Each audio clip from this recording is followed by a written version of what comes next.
What's up, everybody? It's Soren Baker here on Unique Access Entertainment. Today's unusual in that I'm going to be doing this video to put up quickly because I just heard the terrible news that Shock G had passed. And this one is yet another recent example of our hip hop heroes passing away. And I just wanted to do a video about it because of a variety of reasons. One, Digital Underground is one of my favorite groups, and I had the fortune of actually getting to see them. They were the first concert I ever went to back in 1990. They were opening for Public Enemy on the Fear of a Black Planet tour, and it went to Landover, Maryland. And it was 1990, and I wasn't old enough to drive yet because I was still a little boy. But my dad, special shout out to my dad. I love you. He took myself and a couple of my friends to the Capitol Center, drove us there, and stayed. They had this thing where parents or people could stay while their kids or whatever. But my dad knew how much rap meant to me, how much I love rap, and he took us to the show. And seeing Digital Underground there was Digital Underground, Heavy D and the Boys, Chill Rob G, Kid and Play, and Public Enemy headlined Fear of a Black Planet tour 1990. And the thing I remember about Digital Underground's performance, so much comes to mind, one of which is the amazing stage show that everybody had that night, and Digital Underground was no exception because they performed with these dolls. And during Sex Packets, the song from their debut album, the title track from their debut album, they danced with these dolls and simulated having sex and doing all this other stuff with the dolls. And I'll never forget that, Tupac was dancing for him at the time. So I saw him there, and I just marveled because the Sex Packets album to me was so creative, so remarkable, and so innovative. And it just blew me away that in this concept album, when Sex Packets came out, was a very unusual thing to have this running theme of a concept throughout an album. And shout out to Tommy Boy Records for having the vision and believing in Digital Underground, because here was a rap group that was kind of like a Parliament Funkadelic outfit, or like we had seen with Africa Bambaataa and the Soul Sonic Force, that the artists were going to be in different characters and wearing costumes. And this is all from Shock G in his mind. Money B's told me this over the years. Young Hump, shout out. I interviewed both of them for Unique Access, and they had both told me this. But these are all creations of Shock G's mind. I met Shock G and got to talk to him and hang out with him a little bit, which I'll get to in a minute. So one of the first characters that I was introduced from Shock G was Rockadelic. That was his artist persona. And he did the art on most of our first, he did the Do What You Like cover. He did What did he do? He did the Humpty Dance. Okay. He did. And we're taking since we're all in this room fans of Schoolie D, that's something that I always enjoyed about Digital Underground too. Just like Schoolie D drew his first early singles and album covers, right? That we saw a little art coming through with Digital Underground. Exactly. So I like that. Schoolie D, Shock G, Andre 3000. There you go, man. Some of the all-time greats. De La did some of their stuff Rappers, too. producers that were geniuses. So look at that. So it was like very apparent right on that he had all these ideas and he had all of this art coming out of him. Mm-hmm. So, when I heard Underwater Rhymes, I thought it was dope. Mm-hmm. I like the whole idea of blowfish. Right. But I didn't think anything of it like, okay, he has like a million of them. But as the years, every time we did something, he introduced, Humpty Hump, Peanut Hakeem, Dirty Red. He had a million characters, but they were all just ideas of a part of his personality that he felt like sharing or introducing. Because people look at you crazy if you're talking one way, and then all of a sudden you become this other thing and other thing. So he had to get that out by introducing these other characters. I was just blown away that, at that time in 1990, I didn't really understand, was Shock G a character? Was Shock G the same guy as Humpty Hump? Later, I found out he was. So that was pretty cool and remarkable. But, when you're just watching this as a kid, not old enough to drive, to be able to go to a concert after hearing the Sex Packets album, which clearly thematically was ahead of its time, but I think Shock G's mind with all these characters and all these concepts was, thinking of things that people wanted to do. And you hear it on Freaks of the Industry, where they have the multiple choice of what you want to do with the girl. You have the Packet Man, you have Sex Packets, you have Do What You Like, you have the Humpty Dance, Underwater Rhymes, just all these different concepts and ideas that enabled all these different characters and all these players to come in and out of Digital Underground, where we see Saphir emerge from Digital Underground, we see Tupac emerge from Digital Underground, we see Raw Fusion shoot off with DJ Fuse and Money B and create this amazing thing.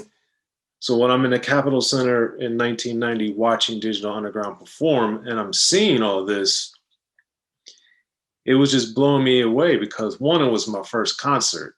Two, I wasn't even old enough to drive. And I was finally, for the first time, surrounded by 18,000 other rap fans, being able to watch rap in person and look at this show. You have Public Enemy, Militant, Kid and Play, Fun and Dancing, Chill Rob G, lyricist, Heavy D and the Boys, the overweight lover with a lot of dancing. And then we have Digital Underground that's got costumes, that's got themes, that's got these wild imaginative things. And I'll just always remember seeing these guys dancing with these dolls. It was so wild to me. And that's the striking image. And later I realized, Tupac was there. And this is also a multiracial thing because of DJ Fuse. So they had a white guy in there, which also, as a white kid growing up, I was, excited anytime I would see that because that just was another acknowledgement that I could, participate or somehow be involved in rap. And I loved it so much.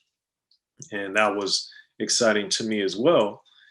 And just seeing this energy that they had, and anybody that might have been there on the Fear of a Black Planet tour at the Capitol Center in Landover, Maryland, knows that the crowd was going crazy for this. It was an amazing show. And then Public Enemy, as the headliner, delivered a phenomenal show. So as Digital Underground went on, the Sons of the P album with Kiss You Back, it was such an unorthodox song, unorthodox style. And singing, the chorus it just typified what we were gonna see throughout the next several years of Digital Underground. And then I was fortunate enough to get a job at Rap Pages magazine, and shout out to Alan Gordon for that. And that enabled me to actually meet Shock G. So he came to the Rap Pages offices one day. I don't remember if it was 98 or 99. But when he came, I was surprised he was kind of tall. People were surprised because my head I'd moved to LA. Rap Pages was based in Beverly Hills at the time. And when I moved, the guy messed up my hair or whatever. So I had kind of a buzz cut, which was super unusual. First time in my life, probably, that I didn't have this hairstyle that I've had basically since I was a little kid. And I got this picture with Shock G and I got to talk to him, and it was just amazing because this is a guy that creatively, musically had these big visions and all these characters and styles and artwork that was drawn, not always just photographs. And to have the Humpty Hump and have, you're rapping as an alter ego, whereas Slick Rick, for instance, and Ice-T in the mid 80s especially started, or were two of the early guys that I remember that would sound like women or sound like young boys or just have these different voice things. Look at Ice-T, I'm Your Pusher for one of his examples. And Slick Rick did it with Mona Lisa. um, but my point being is Shock G did all this stuff himself and had all these different things and all these different offshoots and all these different designs. If you look at the artwork inside the Digital Underground albums, sometimes it was expansive with a lot of drawings and stuff. And getting to talk to Shock G and meet him, I didn't write about him. He was just stopping by to say hi to Alan Gordon. And it was just cool, man, to be able to meet somebody that you idolized and admired from afar. And then he was just like super cool and down to earth and, just a great guy. And then over the years, more recently, I've gotten to know and be friends with Money B and with Young Hump. And Money B has always just spoken so highly of Shock and talked about how amazing and creative he was and how the world may not have been ready for all the layers of Shock G's brilliance. And that coming from somebody that's in a group, over the years, we see a lot of the times when the groups aren't together or the people don't tour together as much, they might be quick to bash their former partners or their former people they collaborated with. And Money B was the total opposite. He just spoke so highly all the time of Shock G. And if you want, you can watch the interviews I have of Money B where we talk about Shock G and Shock G's brilliance, because to me, Shock G is one of those guys that, in addition to leading Digital Underground, in addition to producing Tupac, was doing all this different stuff all the time and really bringing rap in a creative way in having this next type of Parliament Funkadelic kind of just P-Funk, man. He was doing it and he did it.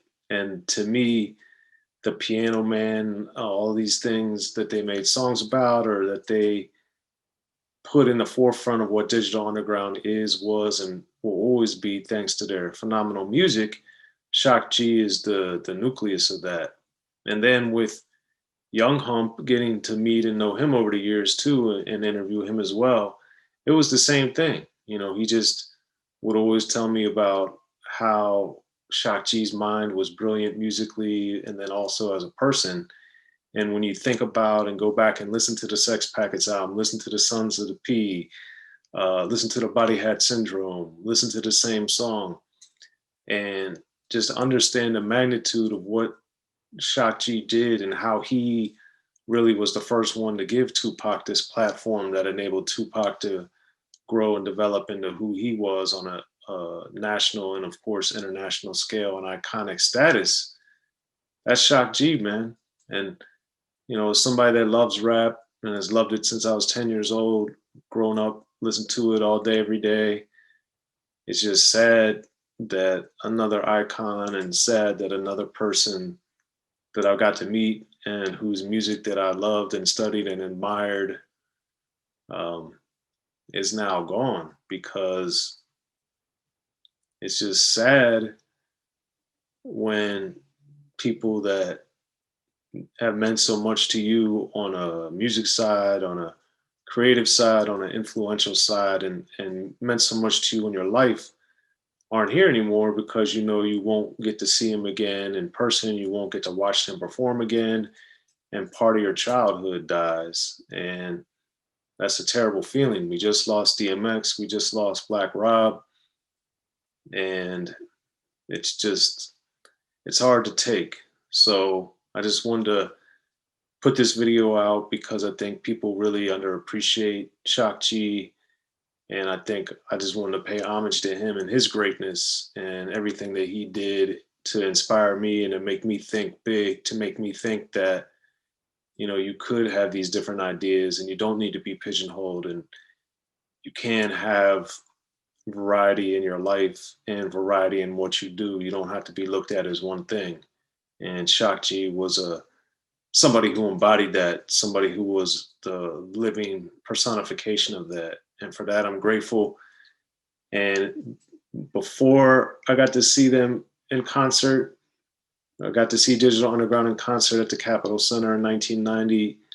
I thought that from hearing and listening to Sex Packets and watching this amazing video for Do What You Like, these amazing videos for the Humpty Dance, and to see it in person in its prime when it was in the gestational periods of the greatness that it was going to continue to be and to become. I'm forever grateful for that, and that I got to see it live in person, man. And just want to send a shout out to Shock G and his family. Rest in peace, rest in power, and shout out to all of the Digital Underground family, and sending you strength and peace as you deal with the loss of Shock G. I'm Soren Baker for Unique Access, and thank you for watching. And let's make sure to always pay homage to those and show love and support for the people that we care about while they're here. So thank you.